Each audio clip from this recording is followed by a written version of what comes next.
Yo, what up sa inyo mga tol? So, nandito na naman tayo sa ating bagong video ng GTA isang pro play, no?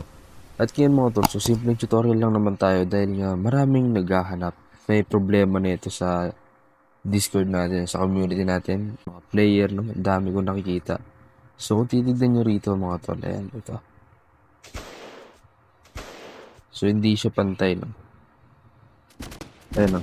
Nasa ilalim yung bala niya and yung crosshair niya mga tol, nasa taas. So, ang layo ng tama ng bala niya. So, kaya ayun yung tuturo sa inyo ngayon kung paano nga ba ayusin yan mga tol, no?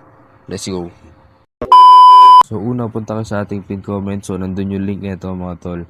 So, download nyo lang yan tapos rekta ng search river nyo. Then, extract nyo lang yan mga tol. So, lalabas itong crosshairfix.lua.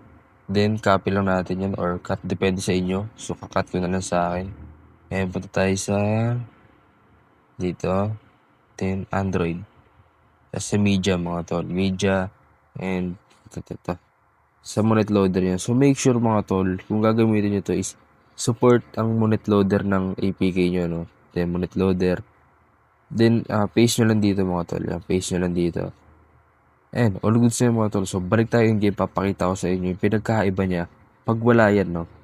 Ngayon mga tol, papakita ko sa inyo yung pinagkaiba nila, no? So ito mga tol, yung meron na. Pantay na siya dito sa M4 try natin. So motor, kita-kita niya accurate na or pantay na yung tama ng bala niya kung saan nakatutok yung crosshair nyo, no? Ayun, no? Diba? Siguro na kadali mga tol. So tapos na yung problema nyo sa mga tutok nyo na yan, no? So, dahil apakahirap naman talaga mga tol kapag ganyan ng crosshair nyo, no? Kahit ako mga hihirapan eh. Okay? Diba?